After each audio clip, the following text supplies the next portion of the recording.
Under the bright arena lights, with thousands of fans roaring in anticipation and millions watching around the world, one question echoed through the building. How good is Ryan Garcia really? After time away from the ring, after the doubts, after the pressure of expectations, this was more than just a fight, it was a statement night. In the lightweight division, where speed meets power and reputations are built or broken in seconds, Garcia stepped forward not just to win, but to remind the world exactly who he is. This was the main event of the evening, a scheduled 12-round contest in the lightweight division. The atmosphere was electric as two very different fighters prepared to collide inside the squared circle. Ryan Garcia, younger, taller by 2 inches, and holding a slight reach advantage, entered the bout determined to re-establish himself as one of boxing's brightest stars. Across from him stood Emmanuel Tagoe, an experienced and battle-tested opponent with over 30 professional contests to his name.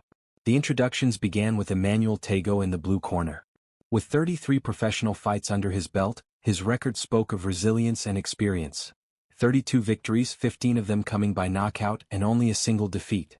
Representing Accra, Ghana, Tagoe carried himself with quiet confidence. Known as Gameboy, he had built a reputation on slick movement, defensive awareness, and the ability to frustrate aggressive opponents. Then it was time for the crowd favorite.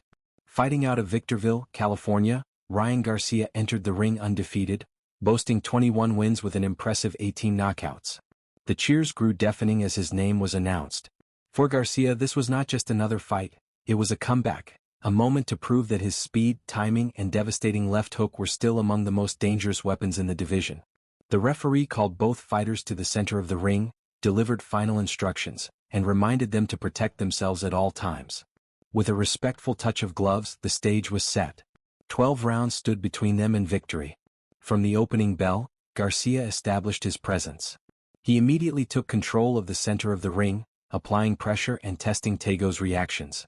Garcia's speed was apparent within seconds. His jab snapped out sharply, occasionally aimed at the chest to disrupt Tagoe's rhythm. Even when punches did not land flush, the sheer quickness of Garcia's hands forced Tagoe onto the defensive. Tagoe, aware of the threat in front of him, chose movement as his primary strategy. He circled constantly, stepping laterally and backward, attempting to create angles and deny Garcia clean openings. His footwork was impressive. He moved with urgency, trying to make Garcia reset before throwing combinations. But Garcia's right hand soon found its mark. A sharp shot to the temple briefly stunned Tagoe, causing his legs to betray him for a split second. It was not a dramatic knockdown at first, but it was enough to show the difference in hand speed. Moments later, another fast combination sent Tagoe to the canvas more convincingly. While some debated whether one of the earlier blows had landed behind the head, there was no question about the later knockdown. It was legitimate, and it was the result of Garcia's explosive timing. The speed was the defining factor. It was not always about perfectly clean punches. It was the velocity, the suddenness, the way Garcia's shots arrived before Tagoe could react.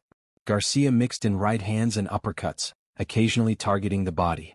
When he dipped slightly and fired downstairs, it reminded observers of his previous body shot stoppage against Luke Campbell. Tagoe's frustration began to show. He gestured toward the referee after certain exchanges, unhappy with what he believed were borderline shots. But frustration alone would not win rounds. Through 3 rounds, Garcia had firmly established control. Still, Tagoe was not without skill. He moved well going backward, maintaining balance and occasionally landing chopping right hands of his own. At times, he seemed most comfortable while retreating, using subtle head movement and foot positioning to avoid sustained damage. However, his unwillingness to fully commit offensively limited his effectiveness. When he did open up, he did so wide, leaving himself vulnerable to Garcia's counters. Garcia continued pressing forward, but one noticeable criticism emerged: the lack of a consistent jab. While he had shown in previous fights that he possessed a sharp and technically sound jab, he relied more heavily on power shots in this contest. Analysts suggested that a stronger commitment to the jab could have broken Tagoe's rhythm more effectively and created cleaner opportunities for hooks and uppercuts. Midway through the fight, Garcia nearly ended matters. A sudden combination, beginning with a lead right hand, caught Tagoe off guard. The punch surprised him, opening the door for a follow-up left hook that sent him stumbling. His legs dipped, and for a moment it appeared the fight might be over. Tagoe, showing veteran instincts, grabbed onto Garcia and held tightly, buying precious seconds to recover. Garcia, sensing opportunity, attacked the body with renewed determination. Left hooks to the ribs and right hands to the midsection dug in with force. He attempted to trap Tagoe along the ropes, but at times he gave his opponent a subtle escape route by overcommitting. Tagoe slipped away just enough to survive. As the rounds progressed, the pattern remained consistent. Garcia advanced, throwing with mean intentions, searching for the highlight reel knockout. Tagoe circled, absorbed, clinched, and tried to neutralize the offense. He had moments, brief exchanges in the center of the ring where he let his hands go, but they were not enough to claim a round convincingly. Observers noted that Garcia seemed caught between styles at times. Instead of fully committing to either patient boxing or relentless aggression, he hovered somewhere in between. Yet even in those moments, his natural gifts, speed and power, carried him through. When he separated slightly to create space, his hooks looked particularly dangerous. Tagoe's defensive approach made him difficult to look spectacular against. Fighters who refuse to engage can make even elite opponents appear less dominant than they truly are. Nevertheless, Garcia remained in control, winning rounds clearly on the scorecards. As the championship rounds approached, the question shifted from who was winning to whether Garcia could secure the knockout he so clearly desired. He continued pressing, throwing with bad intentions even in the 12th round. Every punch carried purpose. The crowd urged him forward, hungry for a dramatic finish. But Tagoe proved durable. Though hurt multiple times and knocked down earlier in the fight, he survived the distance. His movement and clinching, combined with Garcia's occasional smothering of his own punches, prevented the final blow from landing cleanly enough to end the contest. When the final bell rang, there was no suspense regarding the outcome. Ryan Garcia had dominated the fight from start to finish. While he did not achieve the knockout he predicted, he secured a decisive victory in his return bout. The official decision confirmed what everyone inside the arena already knew: Ryan Garcia remained undefeated. Fighting out of Victorville, California, he had successfully reintroduced himself to the lightweight division. Against a defensively skilled and evasive Emmanuel Tagoe, Garcia demonstrated speed, power, and control across 12 rounds. For Garcia, this night was about more than just adding another win to his record. It was about momentum. It was about proving that after setbacks and time away, he could still command the spotlight. Though there were areas for improvement, particularly in consistent jab usage and inside fighting, the foundation remained strong. As the music played and his hand was raised, one thing became clear: Ryan Garcia is still one of boxing's most electrifying talents. And in a division filled with dangerous names and looming challenges, this victory sets the stage for even bigger nights to come. The victory was clear, but the story did not end with the final bell. As the judges' scorecards were read and the crowd erupted in approval, Ryan Garcia stood in the center of the ring, breathing steadily, absorbing the moment. This was more than just another win, it was confirmation. After months of questions, speculation, and outside distractions, he had returned and handled his business over 12 rounds. Yet even in triumph, there were lessons to take from the performance. Garcia had showcased the qualities that made him one of the most talked-about fighters in the lightweight division: explosive speed, sharp reflexes, and a left hook that can change a fight instantly. From the early knockdown to the late-round pressure, he controlled the tempo and forced Emmanuel Tagoe to fight on his terms. But at the highest level of boxing, dominance is measured not only by winning rounds but by how efficiently a fighter executes his strategy. Throughout the bout, Garcia's hand speed remained his greatest weapon. Time and again he beat Tagoe to the punch. Even when the shots were partially blocked or landed glancingly, the velocity behind them disrupted Tagoe's balance and confidence. That kind of speed cannot be taught. It is a natural gift, sharpened through repetition and discipline. However, the fight also revealed areas that Garcia and his team will likely examine closely. The jab, which has been a beautiful and effective tool in previous outings, was not used consistently. A steady jab to the head and chest could have broken Tagoe down earlier and created cleaner openings for the signature left hook. At times, Garcia relied heavily on single power shots instead of building combinations behind a structured setup. There were also moments when he smothered his own work. By stepping in too close after throwing combinations, he limited the extension of his punches. Against a defensive fighter like Tagoe, creating just a few inches of separation could have produced more dramatic results. These are small technical adjustments, but at the elite level, small details often separate good performances from spectacular ones. Emmanuel Tagoe, for his part, showed resilience and ring awareness. Though clearly outmatched in speed and power, he demonstrated why experience matters.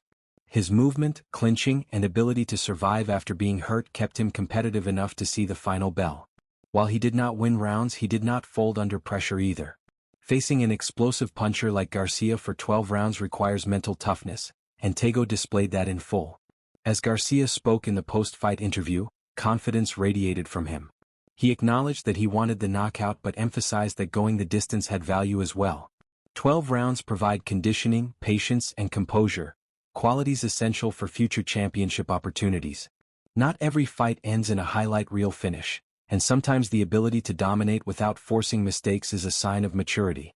The lightweight division remains one of boxing's most competitive landscapes. With elite contenders waiting and major fights on the horizon, Garcia understands that sharper performances will be necessary. Names at the top of the division will not move as much as Tagoe did. They will punch back with equal speed and greater physical strength. Preparing for those battles means refining every aspect of his craft. Still, the foundation is undeniable. Garcia's speed is rare. His timing is precise. His confidence, even after time away from the sport, remains intact. Most importantly, he demonstrated discipline, staying focused, not rushing recklessly after hurting his opponent, and maintaining control of the fight's rhythm. As the arena slowly emptied and the lights dimmed, one truth remained: Ryan Garcia successfully re-established himself. This performance may not have delivered the dramatic knockout he predicted, but it served its purpose. He returned, he dominated, and he reminded everyone watching that he is still a serious force in the lightweight division. The next challenge will demand even more precision, more patience, more calculated aggression. But if this fight proved anything, it is that Ryan Garcia is still evolving. And for a fighter already blessed with extraordinary speed and power, evolution is a dangerous thing for the rest of the division. The comeback chapter has been written. Now the bigger battles await. When the lights dimmed and the crowd slowly made its way out of the arena, what remained was clarity. This was not just another win on Ryan Garcia's record.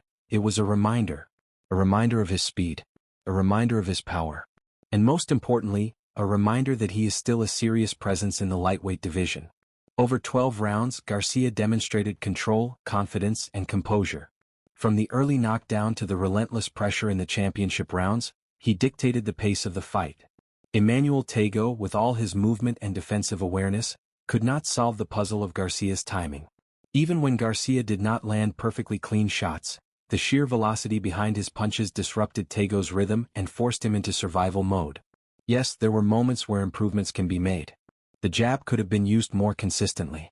The inside work could have been sharper. There were opportunities where Garcia slightly smothered his own offense by stepping too close. But these are refinements, not weaknesses. For a fighter returning to the ring and looking to rebuild momentum, this was a disciplined and dominant performance. What stood out most was Garcia's patience.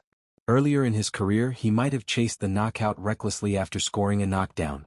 In this fight, he remained composed. He applied pressure intelligently, invested in body shots, and stayed focused on winning every round. That maturity is a dangerous development for the rest of the division. The lightweight landscape is filled with elite names and high-risk matchups. To compete at that level consistently requires more than highlight knockouts. It requires endurance, ring IQ, and emotional control.